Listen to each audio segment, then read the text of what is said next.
Reciban un cordial saludo de parte de la firma Wilgo SAS y de este servidor Wilmar González Echeverri. El día de hoy quiero hablarles de un tema que genera profundas discusiones. Voy a hablar de los viáticos permanentes. Los viáticos permanentes, de acuerdo al artículo 130 del Código Sustantivo de Trabajo, determina que estos pagos son salariales, constituyen salario para el trabajador.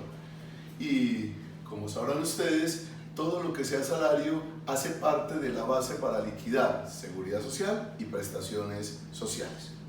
Sin embargo, vamos a ver la verdadera interpretación o la real interpretación de lo que es este artículo. ¿Por qué? Porque las entidades como la UGPP, a mi modo de ver, han interpretado de manera muy equivocada este artículo.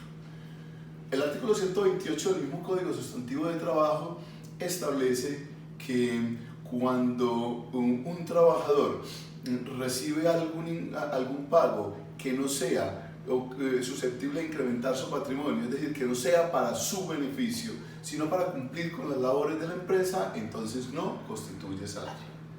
Si concordamos estas normas con el artículo 26 del Estatuto Tributario, este nos establece que es ingreso para la persona todo aquello que sea susceptible de incrementar el patrimonio. Por lo tanto, si yo al trabajador le doy un pago como el transporte, el hospedaje, la vivienda o cualquier otro, cuando está en cumplimiento de su labor, esto no se puede considerar como un salario o como un ingreso laboral. ¿Por qué? Porque simplemente ni siquiera es ingreso para el trabajador. Esto es, a todas luces, una erogación necesaria del empleador, ¿cierto? No constituye entonces ingreso para el trabajador. Lo digo porque equivocadamente muchas empresas lo estipulan como tal producto de una mala interpretación de este artículo 130, diciendo que si el viático es permanente, pues que entonces tiene que ser salarial. ¿Cuál es la verdadera interpretación de ese artículo 130 del Código Sustantivo? Se lo voy a explicar con un ejemplo. Si yo mando un trabajador a vivir a la ciudad X, diferente a donde trabaja, digan ustedes, trabaja en la ciudad de Medellín, y por alguna circunstancia lo vamos a trasladar a la ciudad de Bogotá, y él se traslada ya con su familia. Producto de que lo trasladamos a la ciudad de Bogotá, entonces le vamos a pagar su apartamento y le vamos a pagar el transporte, por decir cualquier cosa. Ese es un viático permanente y ese es un ingreso para el trabajador, sin lugar a dudas. ¿Por qué? Porque el trabajador cambió su domicilio, se fue a vivir a Bogotá, le cambiaron de sitio de trabajo. Pero contrario censo, no sería un ingreso para el trabajador cuando yo mande al trabajador a la misma ciudad de Bogotá, viviendo todavía en Medellín para el ejemplo que les planteo, pero lo mando por 1, por 2, por 3, por 4 meses, porque tiene que ir a hacer una labor de la empresa, a montar una nueva oficina, a montar un nuevo almacén, en últimas una labor de la empresa, que por más larga que sea es temporal, porque el trabajador sigue teniendo su familia en Medellín. Entonces obviamente yo tendré que pagarle el hotel o tendré que conseguirle un apartamento, le pagaré el transporte eventualmente.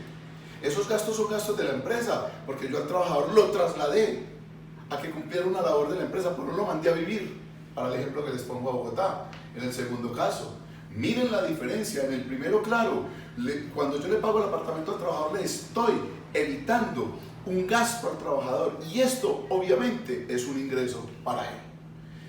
Lo ha dicho la misma Administración de Impuestos en varios conceptos, en los que constituye que si el pago es para cumplir con las obligaciones de la empresa o para cumplir con las labores de la empresa, entonces no es ingreso para el trabajador, no tiene nada que estar haciendo en la parte laboral, y mucho menos tendrá que estar sometido al pago de seguridad social, como ha pretendido la UGPP en muchas ocasiones o con muchos contribuyentes. Para que sea entonces ingreso para el trabajador, tiene que ser que incremente, o que sea más bien susceptible de incrementar su patrimonio. El tratamiento de este pago entonces es como un gasto de la empresa. Dirá uno, bueno, y si el trabajador no trae el soporte, que es su obligación, traer el soporte de ese gasto del hotel, de ese gasto del apartamento, de ese gasto del transporte, cuando está en esa misión de la compañía, pues en ese caso ese es un gasto reducible. Pero aún eso no lo hace ingreso para el trabajador. Si así fuera, tendríamos que someterlo al pago de seguridad social y de prestaciones sociales. Esa es mi apreciación a este respecto. Ahora, miren ustedes, ¿qué pasa si eventualmente, adicional pues a este tema, que espero quede claro con esto, la conclusión es que yo no lo sometería ni al pago de seguridad social, ni al pago de prestaciones sociales? El trabajador no lo tiene que llevar a hacer declaración de renta, ni más faltaba. Y para la compañía será deducible en la medida que los soportes sean idóneos.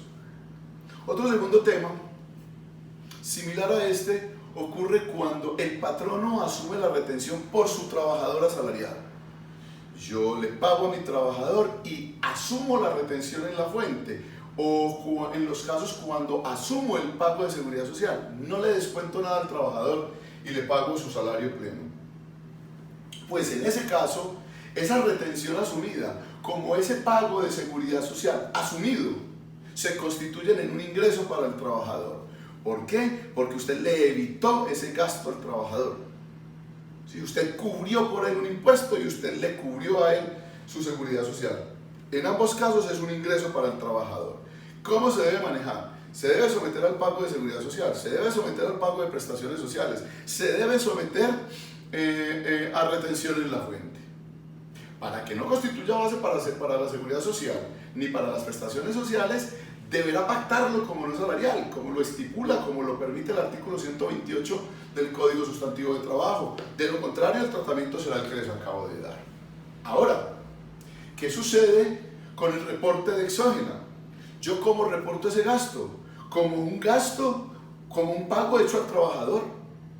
¿Cuál? ¿El de la retención asumida y el de los parafiscales y la seguridad social asumida? Seguridad social asumida, serán un pago salarial adicional. Como tal lo tengo que reportar. ¿Lo debo reportar en el formulario 220 en el certificado de ingresos y retenciones? Claro que sí. Lo debo reportar en el certificado de ingresos y retenciones porque es un pago hecho al trabajador, es que no tiene ninguna diferencia. Ahora, si usted asume esos pagos y quisiera determinar que usted lo hace por su libre albedrío, porque usted quiere, porque es su mera liberalidad, lo puede hacer, lo deja estipulado en el contrato y no le constituye salario. En ese caso lo sometería a retención en la fuente, se lo certificaría en el formulario 220 del certificado de ingresos y retenciones, y en exógena lo reporta como un pago salarial. El hecho de pactarlo como no salarial, el único beneficio que tiene es que no hace parte de la base para liquidar seguridad social y prestaciones sociales. En un próximo video les mostraré qué pasa cuando estos pagos de viáticos se hacen con un trabajador independiente, que la situación es totalmente distinta. Hasta una próxima oportunidad. Muchas gracias por escucharnos, por seguirnos en nuestras redes, y los invitamos a que se sigan inscribiendo en nuestros próximos seminarios en Wilgo SAS.